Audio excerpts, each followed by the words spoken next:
सुप्रभात दोस्तों। मैं बेंगलोर से डॉक्टर इंदु झुंझुनवाला आप सभी का बहुत-बहुत अभिनंदन और स्वागत करती हूँ। आज एक खास पर्व है और ये खास पर्व लोग कहते हैं महिलाओं के लिए है। मैं कहती हूँ ये पर्व पुरुषों का है। तो सभी पुरुषों को बहुत-बहुत बधाई इस बात की कि कोई है जो आपके सुख, समृद्धि और लंबी आयु की कामना करता है।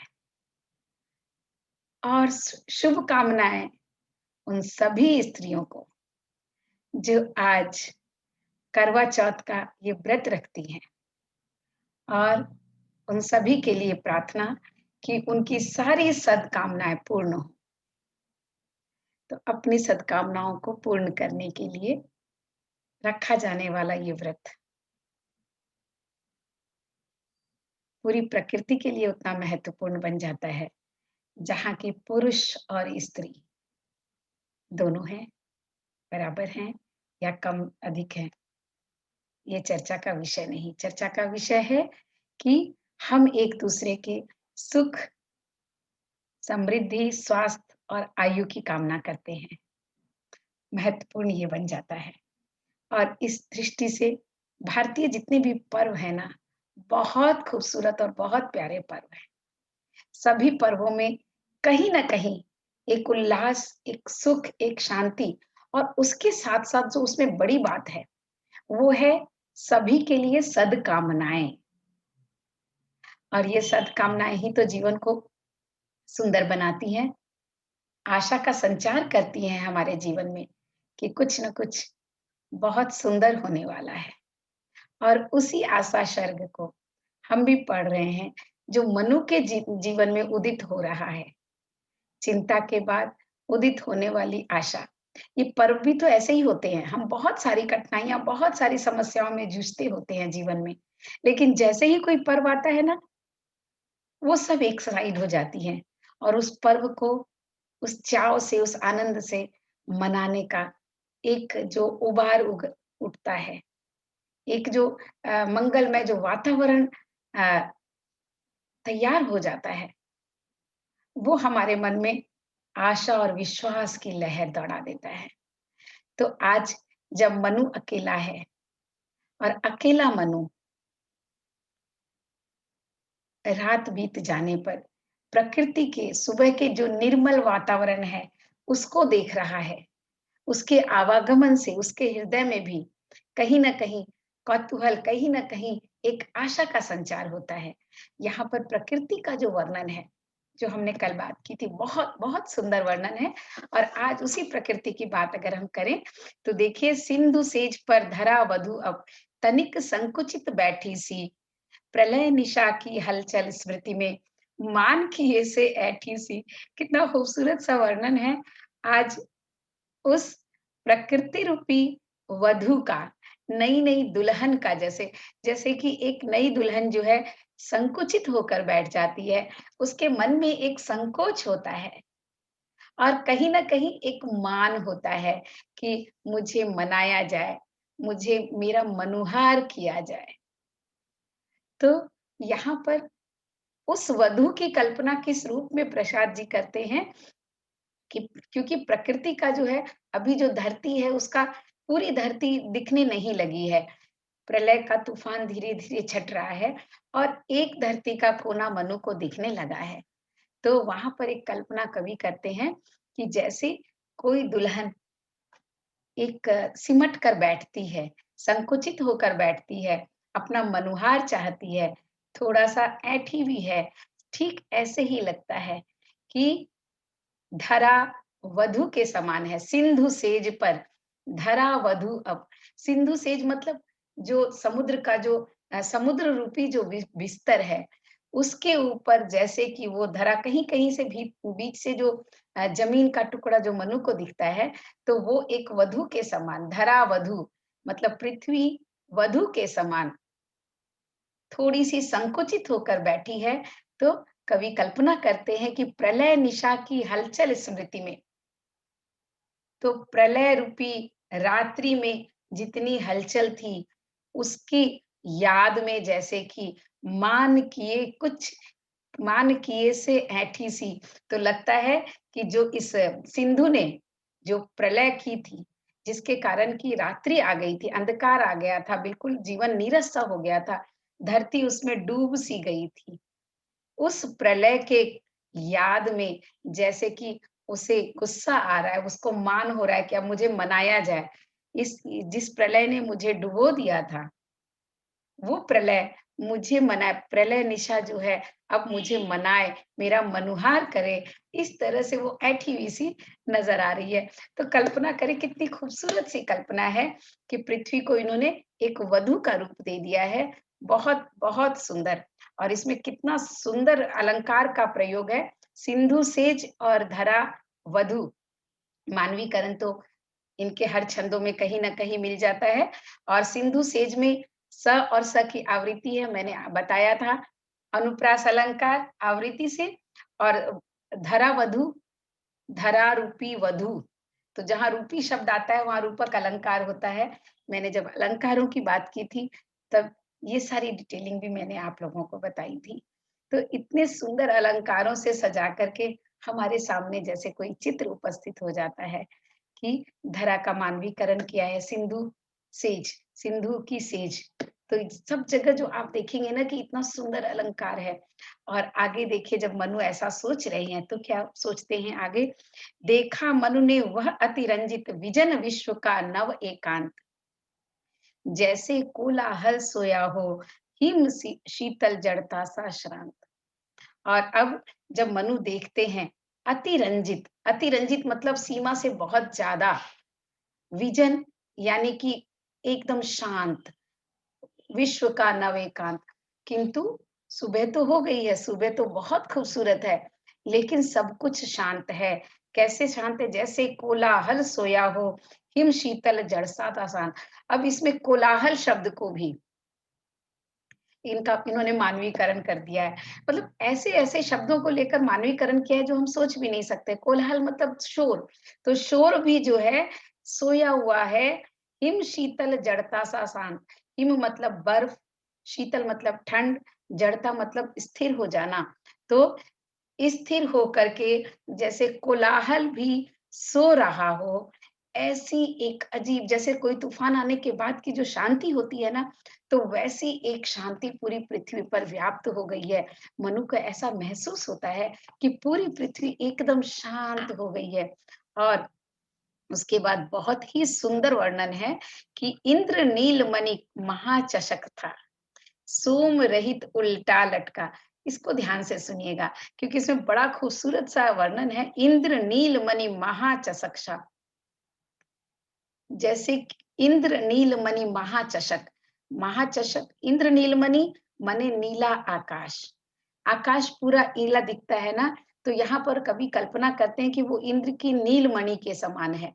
मणि आपको पता है और चषक मतलब प्याला।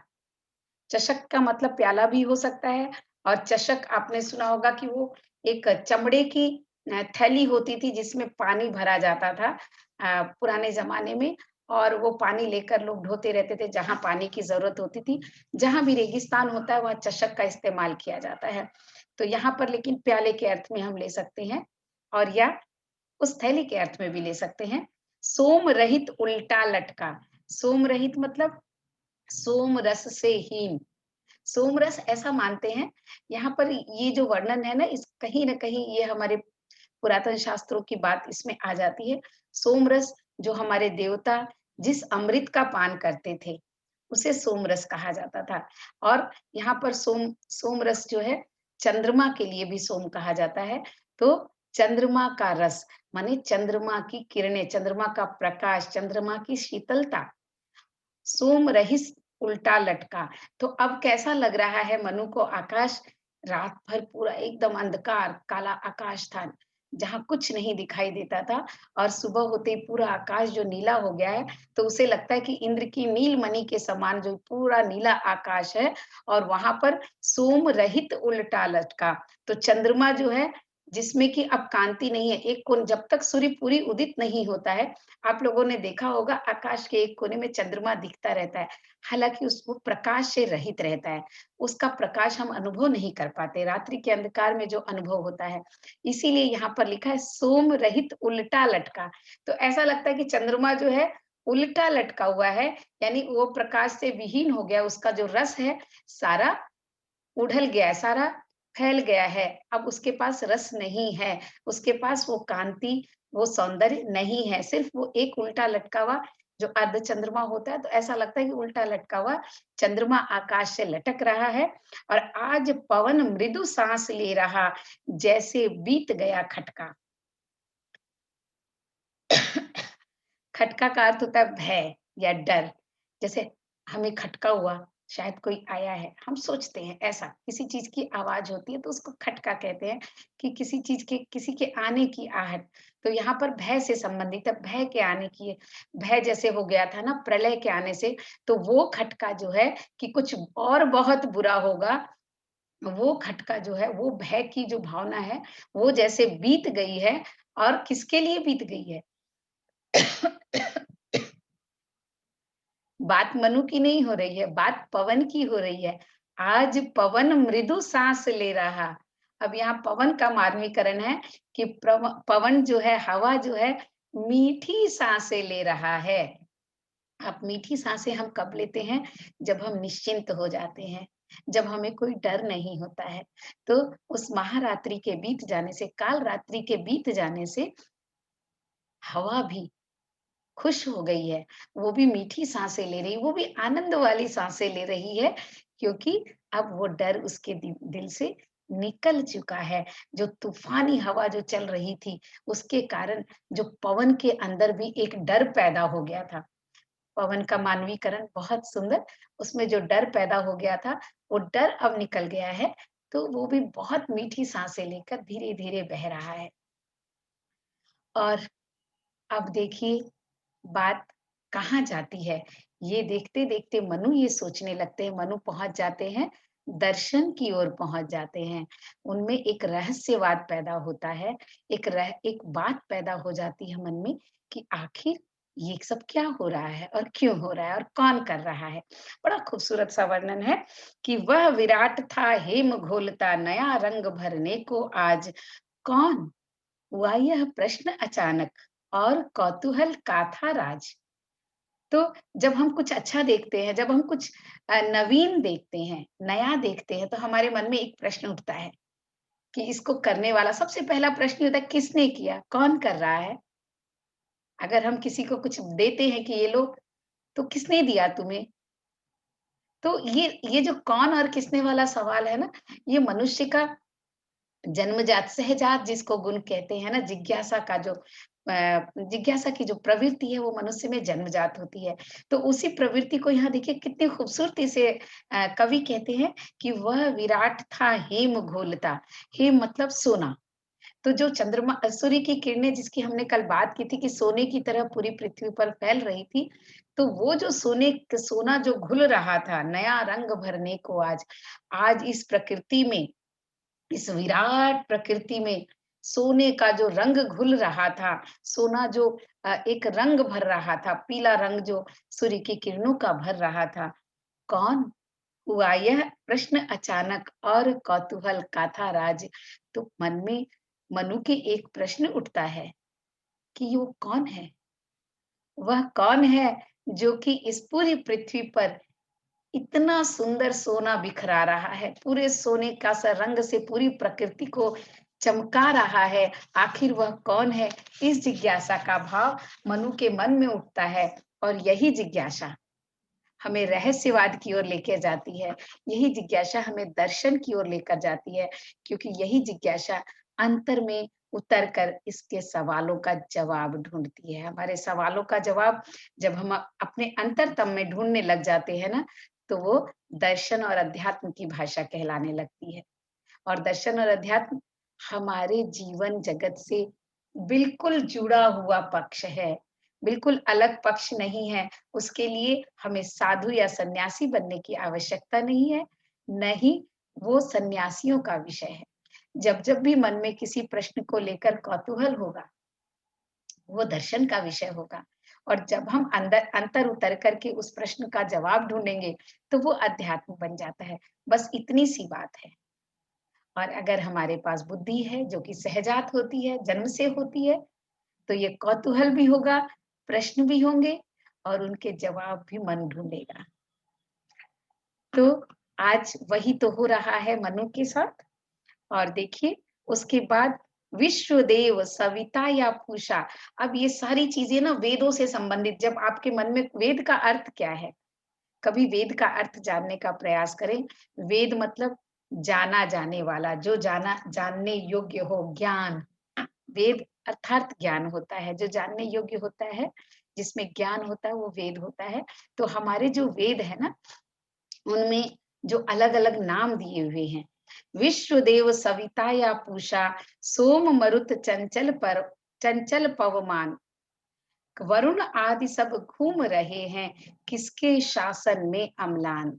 तो देखिए, यहाँ पर विश्वदेव मतलब ये पूरी जो सृष्टि है, वेदों में ऐसी मान्यता है कि जो पूरी सृष्टि है, यहाँ पर उस वेद का आख्यान यहाँ पर उन्होंने रखा है कि पूरी सृष्टि है और उसके 10 पुत्र समझ लीजिए। इस सृष्टि के 10 पुत्र हैं, या आप पुत्र की दृष्टि से जाने, या इस पूरी सृष्टि में जो 10 देवता हैं।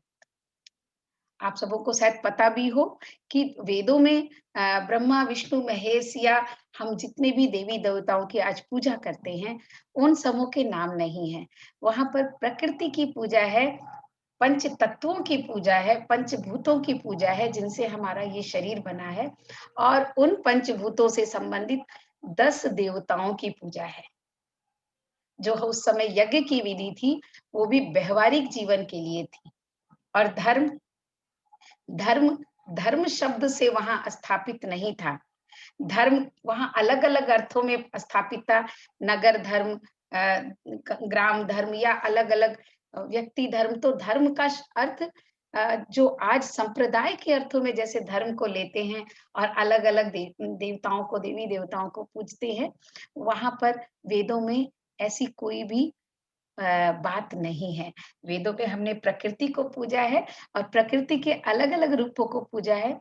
और चूँकि वेद की बात हो रही है, तो वेदों में जो कोटि जैसे कोटि प्रकार के जो देवी-देवता कहे गए हैं, तो कोटि का अर्थ लोगों ने करोड़ों लगाया है, लेकिन कोटि संस्कृत में प्रकार के लिए आता है। कोटि का अर्थ होता है इतनी कोटि के, मतलब इतने प्रकार के। तो 33 करोड़ देवी-देवता नहीं, 33 प्रकार के देवी-देवता।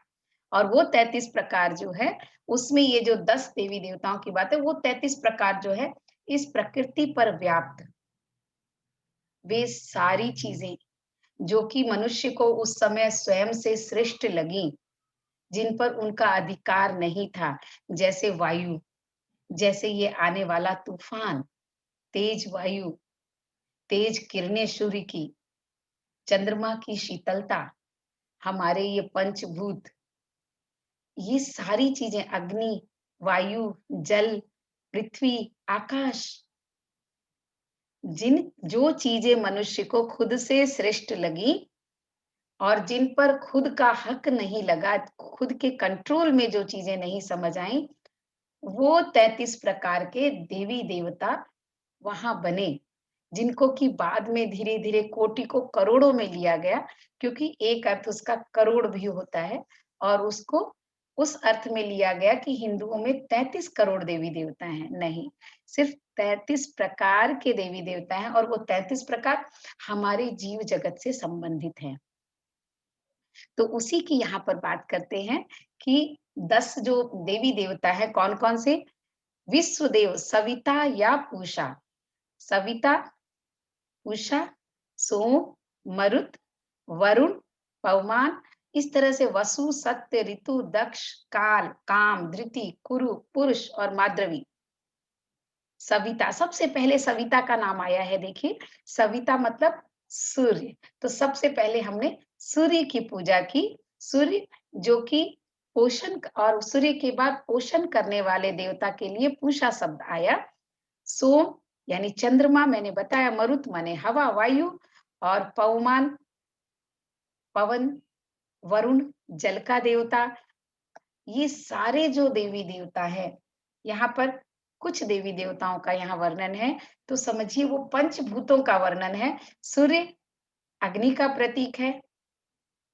सूर्य और उसके बाद जो 5 हमने 5 भूतों की बात की, तो अग्नि, जल, वायु, पृथ्वी और आकाश। तो इन पाँचों से संबंधित जो देवी-देवता हैं, वो सारे हमारी रक्षा के लिए बने, हमारे रक्षण करने के लिए जो है, वो सारे देवी-देवता भी अभी जो है क्यों वरुण आदि सब घूम रहे हैं किसके शासन में? अम्लान।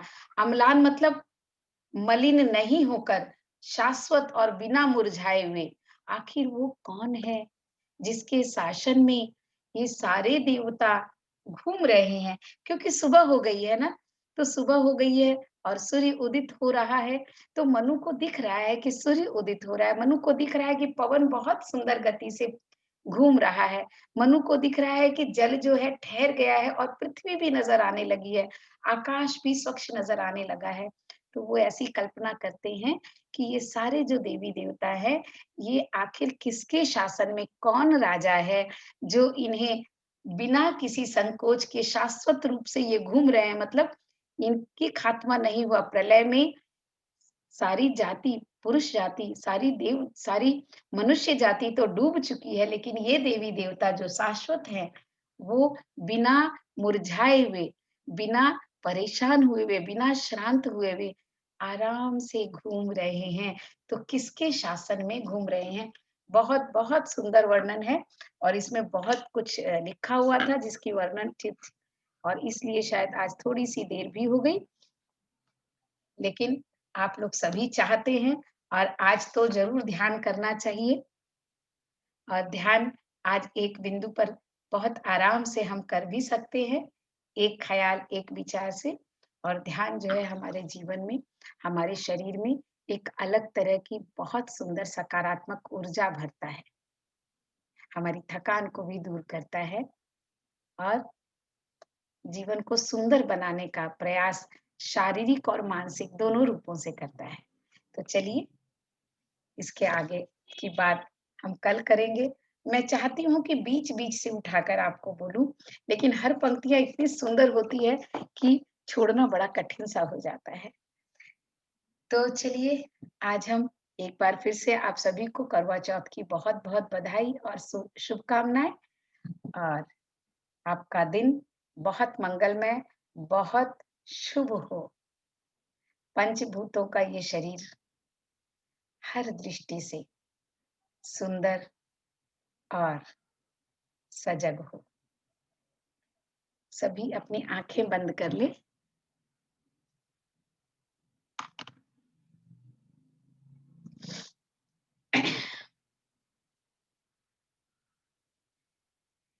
एक लंबी और गहरी साँस लें।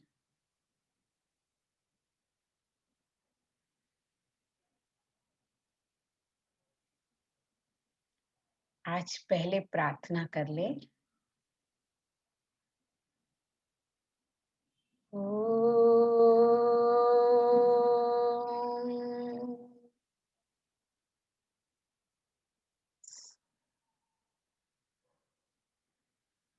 सर्वे भवन्तु सुखिनः, सर्वे सन्तु निरामयाः, सर्वे भद्राणि पश्यन्तु, मा कश्चित् दुःखभाग् भवेत्। ओम शांति शांति शांति। एक प्रार्थना अपने लिए भी। असतो मा सद्गमय, तमसो मा ज्योतिर्गमय, मृत्योर्मा अमृतं गमय। ओम शांति शांति शांति। मैं असत्य से सत्य की ओर गमन करती हूँ। मैं अज्ञान रूपी अंधकार से ज्ञान रूपी प्रकाश की ओर गमन करती हूँ। मैं मृत्यु से अमरता की ओर गमन करती हूँ।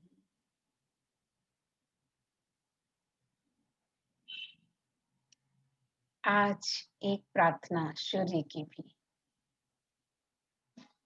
ओम भूर्भुवः स्वः तत्सवितुर्वरेण्यं भर्गो देवस्य धीमहि धियो यो न प्रचोदयात्। ॐ भूर्भुवः स्वः तत्सवितुर्वरेण्यं भर्गो देवस्य धीमहि धियो यो न प्रचोदयात्। ॐ भूर्भुवः स्वः तत्सवितुर्वरेण्यं भर्गो देवस्य धीमहि धियो यो न प्रचोदयात्।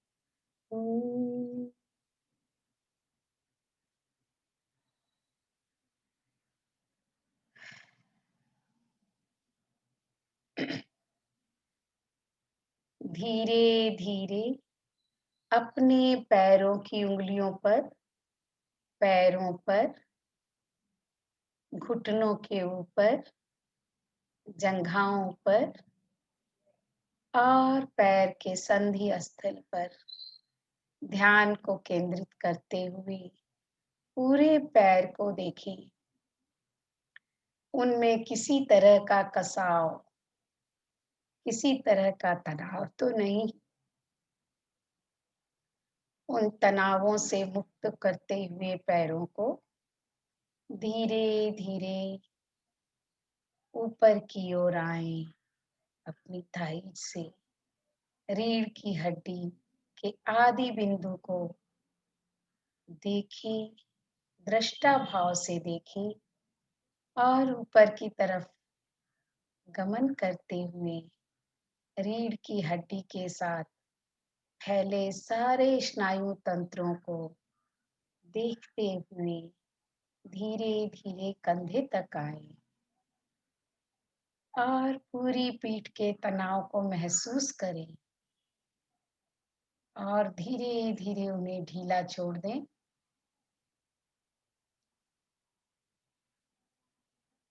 कंधे तक पूरी पीठ तनाव मुक्त हो गई है। अब पेट के निचले हिस्से, नाभि,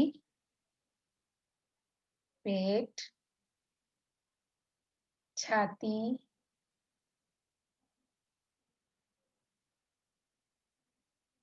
फेफड़ा और कंधे तक पेट का पूरा हिस्सा, आपके शरीर के सामने का पूरा हिस्सा, उसे देखें और धीरे धीरे उसे विश्राम करने दें। अब अपने दोनों हाथों की अंगुलियां हथेली, पीछे का हाथ, कलाई, कलाई से होते हुए हाथों के ऊपर बढ़ते जाएं और धीरे धीरे कंधे तक आएं।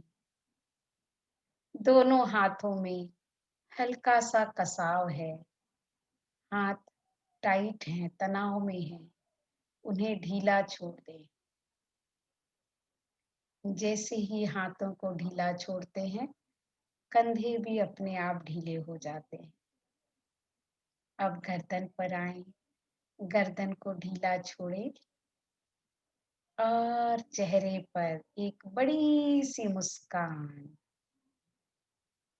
चेहरे की मुस्कान, आपके होठ, नाक, चेहरे की त्वचा, आँखें, भौं, माथा और कान, पीछे का सर, ऊपर का सर और सिर के अंदर की सारी शिराएं, सारे शेल्स आनंद महसूस कर रहे हैं, खुशी से झूम रहे हैं, शांत और स्वस्थ हैं।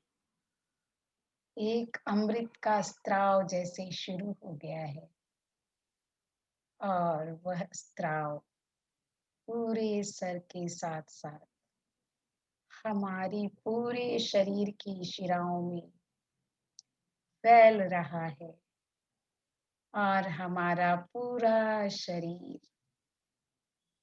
पूरे शरीर के सेल्स जैसे कि उस आनंद में मग्न हो रहे हैं, शांत और आनंदित, उल्लास में। पूरा शरीर उस अमृत का पान कर रहा है, जो हम अमृत हमारे मस्तिष्क की शिराओं से हमारे संपूर्ण शरीर में फैल रहा है। हम प्रसन्न चित्त आनंदमय महसूस कर रहे हैं। एक आनंद, एक प्रसन्नता, एक शांति और कुछ भी नहीं। हमारी सांसें सम हो गई हैं, बहुत धीमी गति से ऊर्ध्वगमन कर रही है। नाक से होते हुए दोनों भौं के बीच ज्ञान केंद्र पर हम अपना ध्यान केंद्रित करें। वहां से प्रवाहित सांसें ऊर्ध्वगमन हो रही है और संकल्प की सहायता से पूरे शरीर में अमृत फैला रही है, जीवन फैला रही है। विज्ञान की भाषा में ऑक्सीजन फैला रही है। अपनी दोनों भौं के बीच में ध्यान केंद्रित करें और एक संकल्प सभी के सुख का,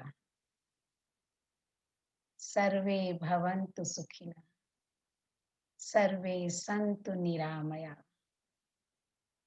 एक संकल्प, सभी सुखी रहें, सभी निरामय रहें। निरामय यानी बिना विकारों। बस कोई एक विचार मध्य में, मध्य बिंदु माथे का, और एक संकल्प सबको खुश देख पाने की कोशिश कर।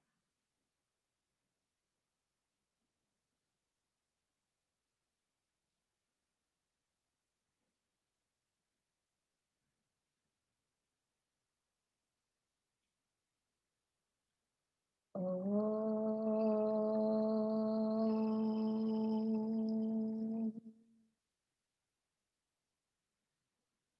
ओम,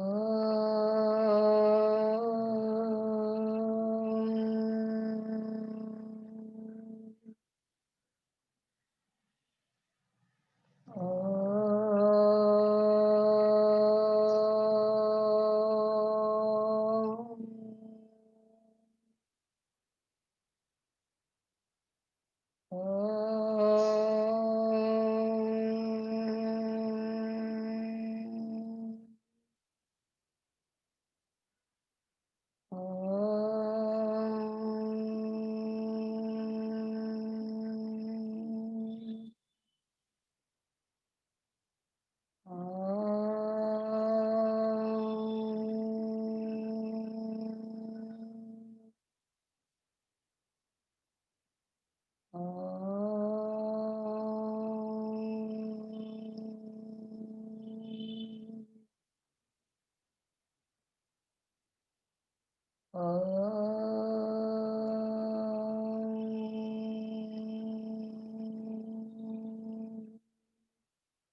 शांति, शांति, शांति।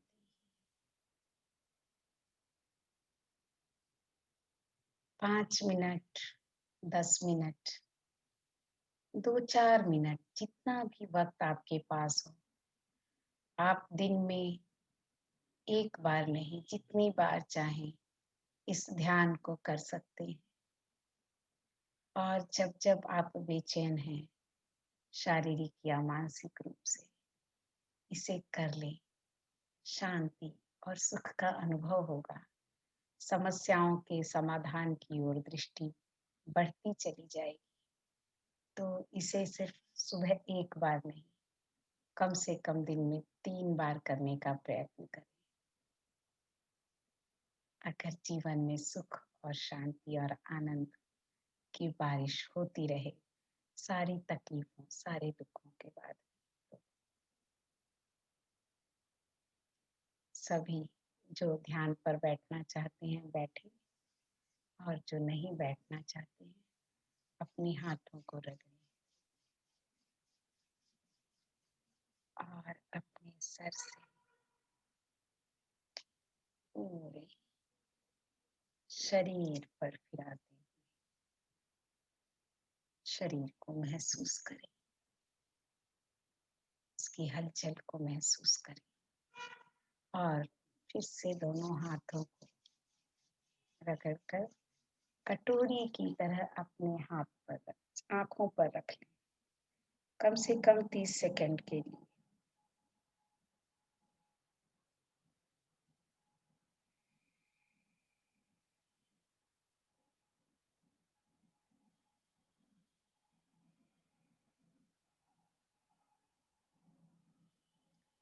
जो आंखों का कार्य अधिक करते हों, जिनकी आंखें दुखती हों या आंखों में किसी भी तरह की समस्या हो, वो इस तरह हाथों को रगड़ के अगर आंखों पर रखते हैं दिन में 4-5 बार, तो ये आंखों का विश्राम है, उसके लिए टॉनिक का काम करता है और आंखें धीरे-धीरे स्वस्थ होती हैं। तो धीरे-धीरे अपनी आंखों को खोलें, झटके से ना उठें। जो लेटना चाहें 2 मिनट 5 मिनट के लिए लेट जाएं और धीरे-धीरे उठें और अपने कार्य में लगें। ओम शांति, शांति, शांति। मंगलमय हो आपका दिन। एक बार फिर से धन्यवाद।